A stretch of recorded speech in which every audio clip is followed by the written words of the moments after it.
Hi విను, మీకు సరదాగా ఒక విట్టి స్టోరీ చెప్దాం అనుకుంటున్నాను. ఏంటంటే ఒక ఆమెకి ముగ్గురు అల్లుళ్ళు. సో ఈమెకి ఏంటంటే ఒక చిన్న డౌట్.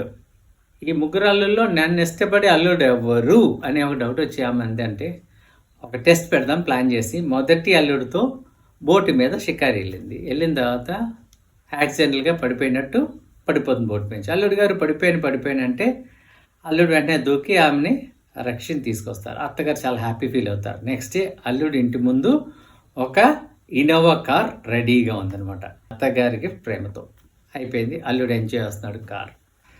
తర్వాత సెకండ్ అల్లుడు మీద ఇమ్మేకి ఒక డౌట్ వచ్చింది. ఇప్పుడు సేమ్ పడవ ప్రయాణం, సేమ్ స్టోరీ. ఆమె మళ్ళీ యాక్సిడెంటల్గా జంప్ అయిపోవడం. సో అల్లుడు అని అరవగానే రెండో అల్లుడు వచ్చి కాపాడిన అత్తగారిని ఇంటికి తీసుకెళ్ళిన తర్వాత నెక్స్ట్ డే అల్లుడు ఇంటి ముందు ఇంకొక ఇన్నోవా కార్, రెండో అల్లుడికి కూడా ఇన్నోవా కార్, వెనకాల ప్రేమతో అత్తగారు అని రాసింది. సో ఇదంతా బాగుంది.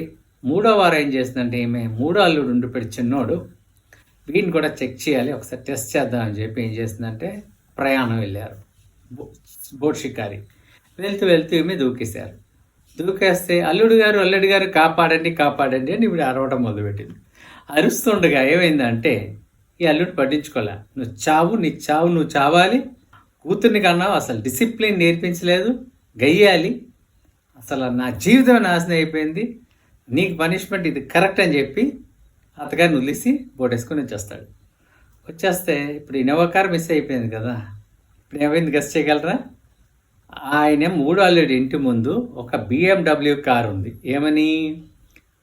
ప్రేమతో మామయ్య గారు గిఫ్ట్ అని. మీకు కథ అర్థం ఉంటుంది కదా. ఇదండి స్టోరీ. Thank you.